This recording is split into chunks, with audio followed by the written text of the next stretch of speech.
Hello and welcome to France 24's weekly music show. I'm Jennifer Ben Brahim. Coming up today.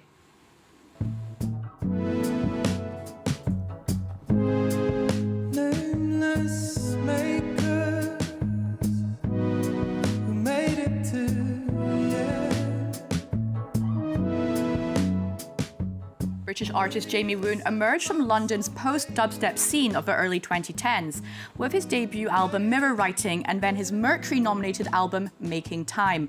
His lyrics are vulnerable, introspective and blend R&B, neo-soul and electronic sounds. After a decade away from the spotlight, Jamie is back with his album 310 Why When and is heading out on a European tour. Jamie Woon, thank you so much for coming to speak to us in Paris. Thank you so much. And welcome back. We're glad to have you and your music back with us. Great, thank you. Now, before we delve into the new record, you're not the only person making a comeback of sorts. This year is truly the K-pop renaissance era. We have new music from boy bands EXO, BTS, and now it's the turn of girl band Blackpink to drop some music. Their mini album Deadline is the first new music since the 2022 smash hit record Born Pink. It drops as the girls wrap up their sold-out world tour, one marked by many milestones, such as becoming the first K-pop girl group to headline Wembley Stadium. Let's listen to the lead single, the very catchy Jump. You should see me in the days, lights on my tears, turn to ice. That's the sweetest escape. Every time the feeling kicks in, I might stay through the night. Bet you get it now, rock that did it now. Check out, touching my So reminder, I'm joined in the studio by Jamie Woon. Now, Jamie, your album 310 Why When is your first new music in a decade. Where have you been? What have you been doing? Trying to make an album, to be honest, for a big part of it. I've always been making music. I've been, collaborating with other people, been writing, and I was really trying to, I like records to feel like they've come from somewhere different. And it took me a long time to get to this one, but I'm really happy to have some songs to share now. It's funny.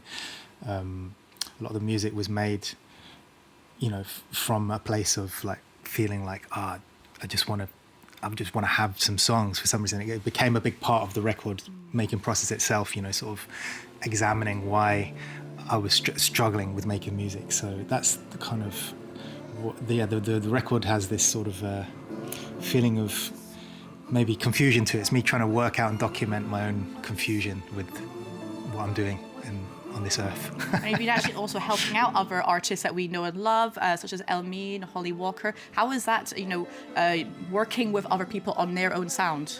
When you're stuck, I think it's great to work with other people and just great to collaborate in general. Like, everything I've done I really like has definitely been with other people, for the most part. And I think working on other people's music that's for them definitely helps you to see it from the other side. I remember the first time writing a song or producing with other people, I wanted to ring up producers who'd produced me and be like, sorry for being difficult, because I can see, you see it from both sides. You see what it's like. It's just everyone. It's just about being open, isn't it? About receiving. Not trying to get in the way too much. And I think collaborating with other people gives you an opportunity to, just enter someone else's world and play in a different way. See something different about yourself. And maybe find some inspiration for your own work. Now, as you just mentioned, you've been keeping busy over this last decade working on side projects, just like the Blackpink girls. Lisa actually made a record and starred in the latest season of White Lotus, whilst Rosé released her album Rosie, which included the Grammy-nominated Bruno Mars collaboration Appétit. And speaking of Bruno Mars, he is also back with new music after a 10-year hiatus from solo projects. The Romantic comes after a busy few years for the Grammy winner, either behind the scenes or in collaboration with other artists. His track with Lady Gaga, Die With A Smile, became the biggest song of 2025, and he also teamed up with Anderson .Paak to form the throwback R&B duo Silk Sonic. It seems that this record is going to have the same vintage 70s feel to it, and if this next track proves anything, this is I Just Might. You stepped aside with a vibe I ain't never seen. Yes, you did. Ooh, so girl, if you talk like you walk, come and talk to me. But look here, it would break my heart, break my heart, break my heart if I find out you can't move. was a very catchy Bruno Mars new single. Now, Jamie, back to your album. I believe that you were tricked into making it in some way. Tell us more. Yeah, I made the record with. I tried a few different routes that sort of didn't go anywhere. But a longtime friend of mine, amazing producer Martin Teref, a Swedish producer. We were just friends anyway, and then we just started playing around, and then it's just one song led to another, really. But it wasn't with the kind of. I think he was clever. He saw that the idea of making an album was sort of was holding me back. So just making one at a time does help in that way, to just break it down into smaller chunks. Little baby steps towards having like 12 songs or so on an album. Exactly, yeah. Listen to one of the tracks off the record. This is All the Way. Yeah, I get settled in a one-track mind. Yeah. Waiting for the right time. Like a river that's tongue-tied, being where I'm coming from.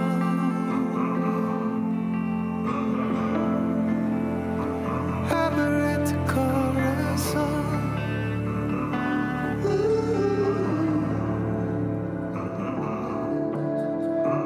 All about the way, all day when the sun is up, all day when it comes back down.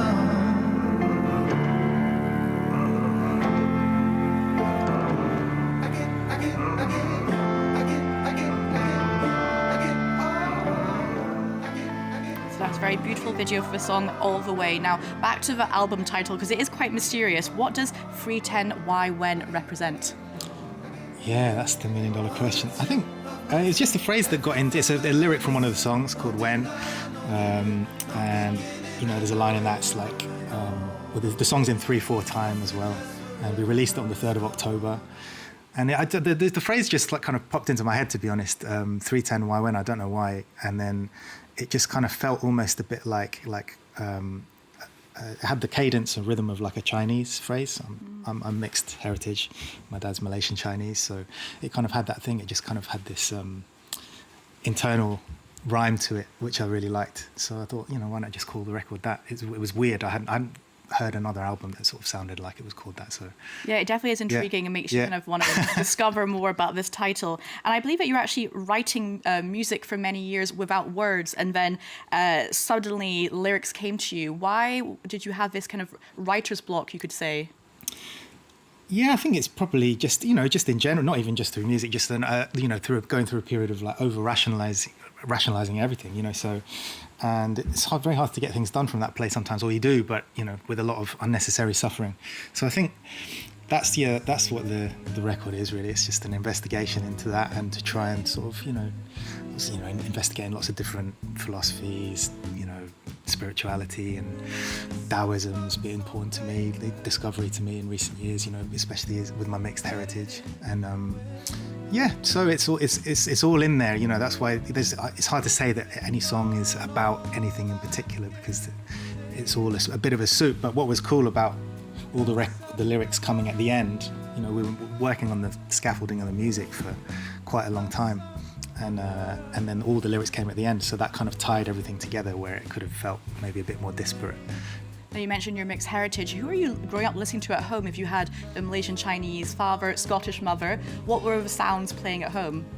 Well, my mum's, she's like a Celtic folk artist, so she exposed me to a lot of folk roots. She's really into like country and Americana and singer-songwriters, Joni Mitchell, people like that. Stevie Wonder is my ultimate hero. My dad played a lot like Peter Gabriel and Paul Simon in the car, and so I think those like album artists of the like 70s and 80s was a big influence before I got into my own stuff. Well, you can definitely see some sort of fusion of these sounds into your own unique one. And I believe, and I'm saying this as we're doing a live TV interview, that this album is very personal, very introspective, and I believe you find it hard to talk about this album. Do you feel that there's often pressure on artists to share the kind of secrets behind the making of their music? I mean, big time. I mean, you probably run into that a lot. You don't want to kill the magic for yourself, even though it's interesting. When other people talk about it, I am interested on a process level. But sometimes maybe it can kill it. And also, I actually just don't think that I know what the songs are. I can't say what they're about. If I say it's about that, then it'll be something else I haven't mentioned that is not in there. So that's why I write songs, to be honest, to experience that creation of meaning, you know, for myself. And it's weird when you share it and people respond to it in that, even when they don't have the context. It's kind of cool. Yeah, it's a very organic process. You can't see how it's being made.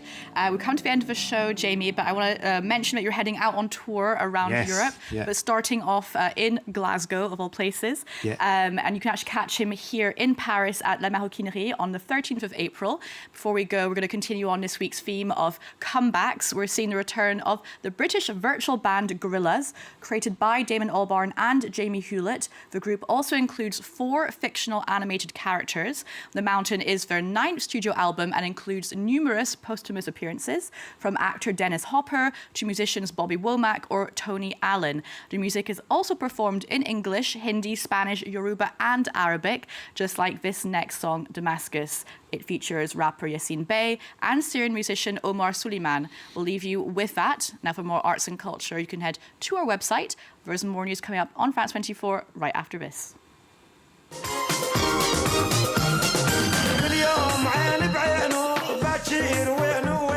Ship from Damascus, need more points. The fantasy is real, feel free, enjoy. New brand news in our old school voice. Hush, I beat the it's time to make noise.